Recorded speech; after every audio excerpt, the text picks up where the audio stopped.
அஸ்ஸலாமு அலைக்கும். Hi friends, எப்படி இருக்கீங்க? நாங்கள் நல்லா இருக்கோம், நீங்களும் நல்லா இருப்பீங்கன்னு நம்புகிறேன். வெல்கம் டு ஜாய்ஜியா சேனல். இன்றைக்கி ஒரு சூப்பரான இன்ட்ரெஸ்டிங்கான வீடியோ தாங்க பார்க்க போகிறோம். என்னுடைய டே இன் மை லைஃப் தான். நடுவில் நிறைய விஷயங்கள்லாம் உங்களுக்கு ஷேர் பண்ணியிருக்கேன். சரி வாங்க வீடியோக்குள்ளே போகலாம். பிரேக்ஃபாஸ்ட்டு முடிச்சுட்டு ஒரு 11 மணி போல் வீடியோ எடுக்க ஸ்டார்ட் பண்ணியிருக்கேங்க. இன்றைக்கி லஞ்சுக்கு என்ன செய்யலான்ட்டு வாங்க உள்ளே போயிட்டு பார்க்கலாம். காலையில் பிரேக்ஃபாஸ்ட் முடித்த பாத்திரம்லாம் வாஷ் பண்ணி வச்சுட்டேன். இப்போ அரிசி ஊற வச்சுட்டேங்க. இன்னொரு பக்கம் பார்த்திங்கன்னா மட்டன் வாங்கிட்டு வந்திருந்தாங்க, அதை வாஷ் பண்ணி குக்கரில் வேக வச்சாச்சு. இப்போ கிரேவி பண்ணுறதுக்கு என்னென்ன மசாலா சேர்த்து அரைக்கலான்னு பார்க்கலாம். ஒரு 4 தக்காளி, ஒரு 5 பல் பூண்டு, ஒரு துண்டு இஞ்சி, 1/4 முடி தேங்காய், இதெல்லாம் போட்டு ஒரு மிக்ஸி ஜாரில் அரைச்சிட்டு வந்துடலாங்க. அப்போல்லாம் பார்த்திங்கன்னா நான் சின்ன பிள்ளையாக இருக்கும்போது அம்மா வீட்டில் ஃப்ரிட்ஜெல்லாம் இருக்காதுல்ல, அப்போ அவங்க இஞ்சி பூண்டுலாம் பார்த்திங்கன்னா அரைச்சிலாம் ஸ்டோர் பண்ணி வைக்க மாட்டாங்கங்க. இந்த மாதிரி தான் ஃப்ரெஷ்ஷாக எப்போ நான்வெஜ் செஞ்சாலும் சரி ஃப்ரெஷ்ஷாக இஞ்சி பூண்டு போட்டு அரைச்சிடுவாங்க. அப்போல்லாம் பார்த்திங்கன்னா கரம் மசாலா கூட எனக்கு தெரிஞ்சு எங்கள் அம்மா அரைச்சி வைக்க மாட்டாங்க, இன்ஸ்டண்ட்டாக அதுலேயே சேர்த்து தான் அரைப்பாங்க. பட்டை, லவங்கம், ஏலக்காய் இதெல்லாம் போடுவாங்க. இன்றைக்கி நான் எங்கள் அம்மா ஸ்டைலில் தாங்க மட்டன் குழம்பு வைக்க போகிறேன். சூப்பராக இருக்கும். இந்த மாதிரி தான் அவங்க செய்வாங்க. அப்போது சமைக்கும் போதே அந்த விறகடுப்பில் வேறு சமைப்பாங்களா, அப்போ செம்மையாக இருக்குங்க. வாசனையே மூக்க தொலைக்கும். எப்படா சமைச்சி சாப்பிடுவோன்ற மாதிரி இருக்கும். ஆனால் இப்போல்லாம் நம்ம என்ன பண்ணுறோம், அப்படியே அரைச்சி ஒரு வாரத்துக்கு தேவையானதை அரைச்சி ஃப்ரிட்ஜில் ஸ்டோர் பண்ணி வைக்கிறோம். அந்த வாசமே போயிடுதுன்னு தான் சொல்லணும். இப்போ ஒரு குக்கரில் பார்த்திங்கன்னா நான் எண்ணெய் சேர்த்துருக்கேங்க. நான்வெஜ்னாலே கொஞ்சம் எண்ணெய் அதிகமாகவே சேர்த்துக்கணும். அதில் பார்த்திங்கன்னா மறுபடியும் ஒரு பட்டை, ஒரு லவங்கம், ஏலக்காய் சேர்த்துக்கிறேன். அப்புறமேட்டு ஒரு 5 வெங்காயம் கட் பண்ணி வச்சுருக்கேன், அதையும் சேர்த்து உப்பு போட்டு வதக்கிக்கலாம். நான்வெஜ் பொறுத்த வரைக்கும் பார்த்திங்கன்னா வெங்காயம் அதிகமாக சேர்க்கணும். தக்காளி ஒன்று கம்மியாக சேர்த்தாலும் நல்லா இருக்குங்க, ஆனால் தக்காளி அதிகமாக சேர்த்தா நல்லா இருக்காது. இப்போ வெங்காயம் நல்லா வதங்கிடுச்சு. இதில் மஞ்சள் தூள், மிளகாய் தூள், தனியாத்தூள், நம்ம கரம் மசாலா பொருட்கள் சேர்த்து அரைச்சதால் நான் கரம் மசாலா தூள் சேர்க்கலைங்க. இதையெல்லாம் சேர்த்து ஒரு கிண்டிக்கலாம். இப்போ நம்ம அரைச்சி வச்சோல்ல அந்த தக்காளி தேங்காய் பேஸ்ட்டு, அதையும் சேர்த்து நல்லா எண்ணெய் பிரிஞ்சு வர வரைக்கும் ஸ்லோ ஃப்ளேம்லேயே வச்சு வதக்கிக்கோங்க. இப்போ பாருங்கள், இந்த மாதிரி இருக்குது, பார்க்கும்போதே டெம்டிங்காக இருக்குல்ல. இப்போ எண்ணெய் பிரிஞ்சு வந்துடுச்சுங்க. ஒரு பக்கம் ரைஸும் வச்சு விட்டுட்டேன், கிரேவியும் நல்லா எண்ணெய் பிரிஞ்சு வந்துடுச்சு. இப்போ இதில் நம்ம மட்டன் வேக வச்சோம்ல அந்த தண்ணியோடவே சேர்த்துக்கலாங்க. இது நல்லா சிம்லேயே வச்சுக்கோங்க, ஹை ஃப்ளேமில் வைக்க தேவையில்லை. இப்போ உங்களுக்கு எக்ஸ்ட்ரா தண்ணி வேணும்னாலும் சேர்த்துக்கோங்க. நான் மிக்ஸி அலசி அந்த தண்ணியை சேர்த்துக்கிறேன். இந்த தண்ணியே போதுமானதாக இருக்கும். அப்புறமேட்டு கிரேவிக்கு தேவையான அளவு உப்பும் சேர்த்துட்டு மூடி போட்டு வச்சுடுங்க. இப்போ டிஸ்டர்ப் பண்ணவே தேவையில்லைங்க, அது பாடுன்னு லோ ஃப்ளேமில் கொதிச்சுட்டு இருக்கட்டும். ஹை ஃப்ளேமில் வச்சோன்னா டக்குன்னு வேலை ஆகிடும், ஆனால் அந்த அளவுக்கு டேஸ்ட்டு கொடுக்காதுங்க. அந்த காலத்தில் அம்மாலாம் என்ன பண்ணுவாங்க, அவங்க பாட்டுன்னு தாளித்து விட்டுட்டு அடுப்புலேயே விட்டுட்டு வந்துடுவாங்க. அந்த நெருப்புலேயே அப்படி கொஞ்சம் கொஞ்சமாக அந்த குழம்பு சுண்டி சூப்பராக இருக்குங்க சாப்பிட்றதுக்கு. அதனால் சிம்மில் வச்சு வேக விடுங்க, கொதிக்க விடுங்க, சூப்பராக இருக்கும். சைட் பை சைடு பார்த்திங்கன்னா காலையில் வாஷ் பண்ண பாத்திரம்லாம் நான் அடுக்கி வச்சுட்டு இப்போ சேர்ந்த பாத்திரம்லாம் வாஷ் பண்ணிகிட்ருக்கோம். இப்போல்லாம் ரம்ஜான்னாலே நாளைக்கு ரம்ஜான் இல்லையா, நம்ம ரம்ஜான்னாலே இப்போ ஹவுஸ் ஒய்ஃபாக இருக்கிறதால நாளைக்கு என்ன சமைக்கலாம், புதுசாக ஏதாவது ட்ரை பண்ணலாமா, இருக்கிறத சொதப்பி வைக்காமல் இருக்கலாமா அப்படின்ற மாதிரி தான் யோசிக்க தோணுது. என்ன சமைக்கலாம், எவ்வளோ அளவுக்கு போடலாம், அந்த மாதிரிலாம் யோசிக்க தோணுது. எத்தனை மணிக்கு எந்திரிக்கணும், எப்போ எந்திரிச்சா எது முன்னாடியே செஞ்சு வைக்கலாம், இந்த மாதிரிலாம் யோசிக்க தோணுதுங்க. ஆனால் சின்ன பிள்ளையாக இருக்கும்போது எப்படி இருக்கும், அம்மா ஒரு ட்ரெஸ் வாங்கி தருவாங்களா, இல்லை 2 ட்ரெஸ் வாங்கி தருவாங்களா, நம்மளை கூப்பிட்டு போயிட்டு வாங்கிட்டு வருவாங்களா, இல்லை அவங்களே வாங்கிட்டு வந்து வச்சுருப்பாங்களா அப்படின்லாம் தோணும். நம்ம ஃப்ரெண்டும் நம்மளும் ஒரே கலரில் வாங்கியிருப்போமா அப்படின்லாம் யோசிச்சுட்ருப்போம். அப்புறமேட்டு பார்த்திங்கன்னா சின்ன வயசில் பார்த்திங்கன்னா நான் ஸ்கூல் போகும்போதெல்லாம் பார்த்திங்கன்னா புர்காலாம் போட்டு போக மாட்டேங்க. +2 வரைக்குமே பார்த்திங்கன்னா அப்போல்லாம் எங்கள் கிளாஸ்லேயும் பார்த்திங்கன்னா ஒருத்தர் 2 பேர் தான் புர்கா போட்டு வருவாங்க. மற்றபடி மீதி எல்லாருமே பார்த்திங்கன்னா இந்த புர்காவுடைய ஷால் இருக்கும்ல அந்த ஷால் மட்டும் போட்டுட்டு போவோம். நானுமே ஷால் மட்டும் போட்டுட்டு போவாங்க. இப்போது சோறு வடித்தாச்சுங்க. இன்றைக்கி நான் வந்து பார்த்திங்கன்னா மட்டன் கிரேவி வந்து ரொம்ப திக்காகவும் வைக்க போகிறதில்ல, ரொம்ப தண்ணியாகவும் வைக்க போகிறதில்லங்க. கொஞ்சம் மீடியமாக தான் வைக்க போகிறேன். இப்போ எனக்கு தேவையான அளவு சூப்பராகவே ரெடி ஆகிடுச்சு. இப்போ இதில் வந்து லாஸ்ட்டாக கொத்தமல்லியை தூவிட்டு ஒரு ஆஃப் லெமனை புழிஞ்சி சேர்த்துக்கிறேங்க. ஒரு 3 நிமிஷம் கொதிக்கட்டும், அப்புறமேட்டு ஆஃப் பண்ணிடலாம். எங்கள் வீட்டுக்காருமே இன்றைக்கி வந்துட்டார், வீட்டில் தான் வந்து சாப்பிட்றேன்னு சொல்லியிருந்தார். இப்போ நம்ம சாப்பிட உட்காந்துடலாங்க. பாருங்கள், சுட சுட சோறு, அப்புறமேட்டு மட்டன் கிரேவி. இதுதாங்க எங்களுடைய சிம்பிளான லன்ச் இன்றைக்கி. இதுவே எங்களுக்கு வந்து பெருசு தாங்க. சரி வாங்க சாப்பிட்டுலாமா. நம்முடைய மட்டன் கிரேவி பாருங்கள், டெம்ப்டிங்காக சூப்பராக கலர்ஃபுல்லாக இருக்குல்ல. இந்த நல்லி பார்த்திங்கன்னா எப்போவுமே 2 வாங்கிட்டு வருவாருங்க. ஏன்னா எங்கள் 2 பேருக்குமே நல்லி பிடிக்கும். ஆனால் இன்றைக்கி பாருங்கள், ஒன்றே ஒன்று தான் வாங்கிட்டு வந்திருந்தார். அதுவும் அவருக்கு தான் சொல்லிட்டாரு. சரின்ட்டு பிளேட்டில் ரைஸை போட்டாச்சுங்க.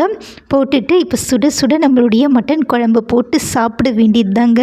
எனக்கு இன்றைக்கி வீடியோவில் வாய்ஸ் ஓவர் கொடுக்கும்போதே டெம்ப்டிங் ஆகுதுங்க. அன்றைக்கி சாப்பிட்ட அந்த டேஸ்ட்டு வந்து போகுது எனக்கு. அந்தளவுக்கு செம்மையாக இருந்ததுங்க. கண்டிப்பாக ட்ரை பண்ணி பாருங்கள், நான் கேரண்டிங்க சூப்பராக இருக்கும். எல்லாருக்குமே ரொம்ப பிடிக்குங்க. நாங்கள் மேக்ஸிமம் பார்த்திங்கன்னா மட்டன் வாங்கும்போது கறியை விட எலும்பு தாங்க அதிகமாக கொடுங்கன்ட்டு வாங்கிட்டு வருவோம். ஏன்னா அது வந்து அந்த சாறு வந்து நம்ம கிரேவியில் இறங்கி டேஸ்ட்டுமே அல்டிமேட்டாக இருக்கும். அதே நேரத்தில் நம்மளுக்கு உடம்புக்குமே ரொம்ப ரொம்ப நல்லது. அதனால் கறி கொஞ்சம் எலும்பு அதிகமாக தான் நாங்கள் வாங்கிட்டு வர சொல்லியிருப்பேன் என் ஹஸ்பண்ட்கிட்ட. அதனால் அவருமே அப்படி தான் வாங்கிட்டு வருவார். இப்போ வந்து நல்லா பிசைஞ்சு அடிக்க வேண்டியது தாங்க. ஓகே ஃப்ரெண்ட்ஸ், சாப்பிட்டு முடிச்சுட்டு ஒரு ஈவினிங் 3 மணி போல் நாங்கள் கிளம்பிட்டோங்க. வெளியில் கொஞ்சம் வேலை இருந்தது, வீட்டுக்கு தேவையான பொருள்லாம் வாங்க வேண்டியிருந்தது. சரின்ட்டு வாங்கிட்டு அப்படியே நல்லா வெயிலாக இருக்கே, ஒரு ஜூஸ் குடிக்கலாம் அப்படின்னு சொல்லி எங்கள் வீட்டுக்காரர் சொல்லியிருந்தார். இந்த கடைக்கு வந்திருக்கோங்க. இது செகண்ட் டைம் நாங்கள் வர்றது. இந்த கடையில் பார்த்திங்கன்னா ஜூஸு, அப்புறமேட்டு வந்து ஐஸ்கிரீம், அப்புறமேட்டு சாட் ஐட்டம்ஸ், பீஸா கூட இங்கே விற்குதுங்க. எல்லா வெரைட்டிஸுமே இருக்குது. கொஞ்சம் நேரம் வெயிட் பண்ணுற மாதிரி இருக்குது. ஏன்னா எல்லாமே அப்போ தான் போட்டு கொடுக்குறாங்க. அப்புறமேட்டு ஒரு 5 நிமிஷத்துக்கு மேலேயே வெயிட் பண்ணிகிட்டு இருந்தோம். நான் இன்றைக்கி வந்து ரெகுலர் ஃபலூடா தாங்க ஆர்டர் பண்ணியிருந்தேன். சூப்பராக இருந்தது. சாப்பிட்டு முடிச்சுட்டு எங்கள் ஹஸ்பண்ட் வந்து கிரேப் ஜூஸ் வாங்கியிருந்தார். 2 பேருமே சாப்பிட்டு முடிச்சுட்டு தேவையான பொருள்லாம் வாங்கிட்டு வீட்டுக்கு வந்துட்ருக்கோங்க. நான் வந்து ஏற்கனவே உங்கள்கிட்ட ஷேர் பண்ணிகிட்டு இருந்தேன்ல, சின்ன வயசில் ரம்ஜான் எப்படி போகும்ன்ட்டு. அதே மாதிரி தாங்க, சின்ன வயசில் ஸ்கூல் போகும்போது புர்கா ஷால் மட்டும்தான் போட்டுட்டு போவோம். சுடிதாருக்கு மேட்சிங்காக இருக்க ஷால் கூட போட்டுட்டு போயிடுவோம். அந்த மாதிரி ரம்ஜான் லீவ் முடிச்சுட்டு மறுநாள் ஸ்கூல் போகும்போது நம்ம அன்றைக்கி ரம்ஜானுக்கு போட்டோம் பார்த்திங்கன்னா சுடிதாரு, அதனுடைய ஷால் இருக்குது பார்த்திங்களா, அதுதான் பார்த்திங்கன்னா மறுநாள் ஸ்கூலுக்கு தலையில் போட்டு போவோம். ஏன்னா ஃப்ரெண்ட்ஸ் கிட்டலாம் நான் இந்த கலரில் தாண்டி ட்ரெஸ் வாங்கினேன் அப்படின்னு சொல்லுவோம். நீ எந்த கலரு, நான் இந்த கலரு அப்படின்னு சொல்லி அவங்கக்கிட்ட சொல்லிப்போம். அப்புறமேட்டு அந்த வாரம் லாஸ்ட்டில் சனிக்கிழமை வைக்கும்போதும் கலர் ட்ரெஸ் போட்டு வர சொல்லுவாங்க. அப்போ வந்து நாங்கள் அந்த ட்ரெஸ் போட்டு போவோம். செம்ம ஜாலியாக இருக்குங்க அதெல்லாம் நினச்சி பார்க்கும்போதே. வீட்டுக்கு வந்தாச்சுங்க. இந்த ரம்ஜான் மாதத்தில் பார்த்திங்கன்னா எங்கள் வீட்டுக்கு நான் எதிர்பார்த்தும் சரி எதிர்பார்க்காமலும் சரி சில பொருட்கள்லாம் வந்திருக்கு. என்னென்னு காமிக்கிறேன் பாருங்கள். ஃபஸ்ட்டு இந்த டப்பாவில் நான் பார்க்கும்போது இது கெட்டில்னு நினச்சேன். ஆனால் இது கெட்டில் இல்லைங்க, ஃப்ளாஸ்க்கு. நான் நீளமாகவே பார்த்துருக்கேன், ஆனால் இது ஃபஸ்ட் டைம் இந்த மாதிரி மாடலில் நான் பார்க்குறேங்க. எனக்கு ரொம்ப ரொம்ப பிடிச்சிருந்தது. இந்த மாடலும் சரி, இந்த கலர் காம்பினேஷனும் சரி சூப்பராக இருக்குங்க. எனக்கு ரொம்ப பிடிச்சிருந்தது. இது வந்து பார்த்திங்கன்னா எங்கள் ஹஸ்பண்ட் கடை வச்சுருக்கார்ல, அவர் ஹோல்சேலில் எடுப்பார்ல, அந்த கடையோட ஓனர் வந்து இந்த மந்தில் கொடுத்த கிஃப்ட்டு தாங்க இது. நாங்கள் காசு போட்டு வாங்கலை. ரொம்ப ரொம்ப ஹாப்பிங்க இது வந்தது எனக்கு. நெக்ஸ்ட்டு பார்த்திங்கன்னா இதுவுமே நான் காசு போட்டு வாங்கலை, திடீர்னு எங்கள் மாமியார் கொடுத்துதாங்கன்னு சொல்லி எங்கள் வீட்டுக்கார் வாங்கிட்டு வந்திருந்தார்.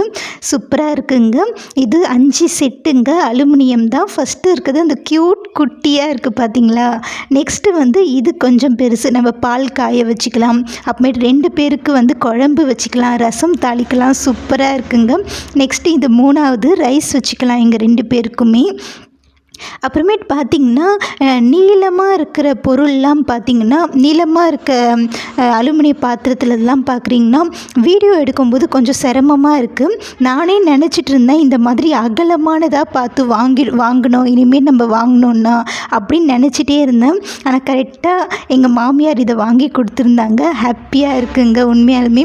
இந்த பெரிய இதிலெல்லாம் பார்த்திங்கன்னா நம்ம மீன் குழம்புலாம் வச்சோன்னா சூப்பராக இருக்கும். அந்த லாஸ்ட்டு பெருசில் பிரியாணி கூட நம்ம தம் போட்டுக்கலாம். ரொம்ப நல்லாவே கனமாகவே இருந்ததுங்க. இந்த 5 செட்டும் பாருங்கள் சூப்பராக இருக்குது. மூடி தான் இல்லை, பரவாயில்ல, ஆனால் சூப்பராக இருக்குங்க. எனக்கு ரொம்ப ரொம்ப ஹாப்பி. மீன் குழம்பு இதெல்லாம் வைக்கும்போது இந்த அகலமான பாத்திரத்தில் நல்லா இருக்குங்க. ரம்ஜானுக்கு தான் இதில் முதல்ல சமைக்கணும் அப்படின்னு சொல்லி அப்படியே வச்சிட்ருக்காங்க. ஒரு வாரம் கிட்ட ஆகுது எங்கள் மாமியார் கொடுத்து அனுப்பி. ஆனால் நான் அப்படியே வச்சிட்ருக்கேன். ரம்ஜான் அன்றைக்கி தான் இதில் வந்து நம்ம சமைக்கணும் அப்படின்ட்டு. உங்களுக்கு பிடிச்சிருக்கான்னு சொல்லி சொல்லுங்கள். அந்த 2 பொருளும் பார்த்திங்கன்னா நம்ம எதிர்பார்க்காம நம்ம வீட்டுக்கு வந்த பொருள் தான். ஆனால் இந்த மிக்ஸி பார்த்திங்கன்னா நான் ரொம்ப வருஷமாக வாங்கணும்னு சொல்லி நினச்சிட்டு இருந்த, ஆசைப்பட்டுட்டு இருந்த அத்தியாவசியமான ஒரு பொருள் தாங்க இது. நான் வந்து பார்த்திங்கன்னா என் கல்யாணத்தில் எனக்கு கிஃப்டாக வந்த ஒரு மிக்ஸியை தாங்க இவ்வளோ வருஷமாக யூஸ் பண்ணிகிட்டு இருந்தேன். அது பார்த்திங்கன்னா 6 வருஷமாக யூஸ் பண்ணிகிட்டு இருந்தேன். அந்த ஒரு மிக்ஸியை தாங்க ஃபஸ்ட்டு வருஷத்துலேயே பார்த்திங்கன்னா யூஸ் பண்ண ஆரம்பித்தோம். முதல் வருஷத்துலேயே அந்த ஜார்லாம் போயிடுச்சு. வெளியே எக்ஸ்ட்ரா ஜார் வாங்கி தான் நான் யூஸ் பண்ணிகிட்டு இருந்தேன். நிறைய தண்ணி ஊற்றி அரைச்சா தான் அரைபடும். அப்புறமேட்டு அடிக்கடி ஆஃப் ஆகிடும், அதுவே ஆன் ஆகிடுமே கூட. அப்புறமேட்டு பார்த்திங்கன்னா நிறைய தண்ணி ஊற்றி அரைக்கிற மாதிரி இருக்கும். அப்போ கூட தேங்காயெலாம் அரைப்படாது. இந்த பவுடர் மாதிரி அரைக்கிற பொருள்லாம் சுத்தமாக அரைப்படாதுங்க. அப்போ தான் நினச்சிட்டே இருப்பேன் ஒரு நல்ல மிக்ஸியாக வாங்கணும் அப்படின்ட்டு. அப்புறமேட்டு இந்த குக் வித் கோமாளிலாம் பார்க்க ஸ்டார்ட் பண்ண பின்னாடி பிரீத்தி ஜோடியாக் இந்த 5 ஜார் இருக்கிற மாதிரி மிக்ஸி வாங்கணும்னு ஆசையாக இருந்ததுங்க. அதுக்கு தான் ரொம்ப நாளாக ஆசைப்பட்டு இருந்தேன், எதிர்பார்த்துட்டு இருந்தேன். கொஞ்சம் கொஞ்சமாக காசு சேர்த்து வாங்கலான்னு சொல்லி கடைக்கு போனால் அது யானை விலை குதிரை விலையாக இருக்குங்க. அப்புறமேட்டு கொஞ்சம் கொஞ்சமாக அப்படியே விலை கம்மி பண்ணி நம்ம ரேட்டுக்கு ஏற்ற மாதிரி இந்த மிக்ஸி கிடச்சிதுங்க. பிரீத்தி கேலக்ஸி ப்ளஸ்ஸுங்க. 4 மிக்ஸி ஜார் இருக்குது. இதில் 4 ஜார் இருக்குது. குட்டி ஜார் ஒன்று, அப்புறமேட்டு மீடியம் செகண்ட் ஒன்று, இது 3rd ஜாரு, 4வது வந்து ஜூஸர் ஜாருங்க. இந்த 3வது ஜாரில் வந்து நம்ம இட்லி மாவு கூட அரைச்சிக்கலாம் அப்படின்னு சொல்லி சொன்னாங்க. இன்னும் ஒன்றுங்க, எனக்கு வந்து பார்த்திங்கன்னா காப்பர் மோட்டார் உள்ள மிக்ஸி வாங்கணும்னு ஆசை. ஆனால் அது வந்து கொஞ்சம் பட்ஜெட் அதிகமாக இருந்தது. நம்ம வச்சுருக்க காசுக்கு இது தாங்க வந்தது. ஆனால் இதுவுமே சூப்பராக இருக்குங்க. நான் ஃபஸ்ட்டு யூஸ் பண்ணிகிட்டு இருந்தேன்ல அந்த மிக்ஸியில் வந்து நிறைய தண்ணி போட்டால் தான் அரைப்படும். ஆனால் இதில் அப்படி இல்லைங்க, கொஞ்சம் தண்ணி போட்டாலே சூப்பராக அரைஞ்சி வந்துடுது. கொஞ்சம் நிமிஷத்துலேயே நல்லா மையாக அரைச்சிடுதுங்க. அந்த மிக்ஸியில் டகன்னு ஓட்டிகிட்டே இருக்கணும். இதில் வந்து ஜூஸர் ஜாரும் இருக்குது. இதில் ஒரு ஃபில்டரும் கொடுத்துருக்காங்க. நம்மளுக்கு நல்ல இந்த நார்ச்சத்துலாம் இருக்கிற பார்த்திங்களா, இந்த ஆரஞ்சு மாதுளம்பழம் இதெல்லாம் இதுக்குள்ளே போட்டால் நம்ம அதுவே ஃபில்டர் பண்ணி ஜூஸ் தனியாக சக்கை தனியாக வந்துடும். இதுவே நம்ம நார்மலாக முலாம்பழம் தர்பூசணி பழம் இதெல்லாம் இதில் போட்டு அப்படியே அரைச்சி அப்படியே ஜூஸ் புழிஞ்சி சாப்பிடலாம். இந்த மாதிரி இருக்குது. எனக்கு ரொம்ப ரொம்ப பிடிச்சிருந்ததுங்க. ரொம்ப வருஷம் வெயிட் பண்ணி வாங்கின மிக்ஸி இது. ஃபஸ்ட்டு நாங்கள் வாங்கின மிக்ஸியும் இது தான். இந்த 7 வருஷத்தில் இந்த மோட்டார் பற்றி சொல்லியே ஆகணுங்க. ரொம்ப காம்பேக்டாக இருக்குது, இடத்த அடைக்கலைங்க. நல்லா டைமண்ட் டிசைன் போட்டிருக்கு. ஃபஸ்ட்டு நம்ம யூஸ் பண்ணுற மிக்ஸிலாம் எல் ஷேப்பில் இருக்கும்ல, ஆனால் இது வந்து ஒரே ஒரு இது மாதிரி தான் இருக்குது. அதில் வந்து இடம் நம்மளுக்கு சேவ் ஆகும். நல்லா இருக்குங்க இந்த மிக்ஸி. நான் ஒரு 15 நாளாக யூஸ் பண்ணிகிட்ருக்கேன். இப்போ தான் உங்கள்கிட்ட காட்டணுன்ட்டு ரிவ்யூ பண்ணிகிட்ருக்கேன். நெக்ஸ்ட்டு இந்த ஆன் ஆஃப் பட்டன் பார்த்திங்கன்னா 1 2 3. நெக்ஸ்ட்டு வந்து பல்ஸ் மோடு. நான் நிறைய வீடியோவில் பார்த்துருக்கேங்க பல்ஸ் மோடுன்னு சொல்லிகிட்ருப்பாங்க. சரி நம்ம மிக்ஸியில் அது இல்லையேன்னு யோசிப்பேன். இப்போ பல்ஸ் மோடு பார்த்தோன்னே ரொம்ப ஹாப்பியாக இருக்குங்க. நைட்டு டின்னருக்கு பார்த்தீங்கன்னா சுட சுட இட்லி ஊற்றியாச்சுங்க. மதியம் வச்சு அதே மட்டன் குழம்பு வச்சு சாப்பிட்டு முடிச்சாச்சு. மட்டன் குழம்புக்கும் இட்லிக்கும் வேறு லெவலில் இருந்ததுங்க. மதியம் ரைஸை விட இட்லிக்கு செம்ம சூப்பராக இருந்ததுங்க. நாளைக்கு ரம்ஜானுக்கு நீங்கள் கண்டிப்பாக ட்ரை பண்ணி பாருங்கள். சப்பாத்திக்கு இட்லிக்கு சூப்பராக இருக்கும் இந்த மட்டன் குழம்பு. அப்புறமேட்டு மசூதியில் கொடுத்து அமிச்ச பூந்தியும் இருந்தது, செம்ம டேஸ்ட்டாக இருந்ததுங்க. நிறைய முந்திரிலாம் போட்டிருந்தாங்க, நெய்யில் வறுத்து சூப்பராக இருந்தது. இதை வச்சு நைட்டு டின்னர் முடிச்சிட்டோங்க. சூப்பராக சாப்பிட்டு முடித்தோம். கண்டிப்பாக இந்த வீடியோ உங்களுக்கு பிடிச்சிருக்குன்னு நினைக்கிறேன். எல்லாருக்குமே ஈத் முபாரக்குங்க. இந்த ரம்ஜான் எல்லாருக்குமே சூப்பராக போகணும், எல்லாமே எல்லாருக்குமே கிடைக்கணும். எல்லாருடைய துவாக்களும் கடவுள் கபூல் செய்யணும். Okay friends, bye. Please subscribe பண்ணுங்கள்.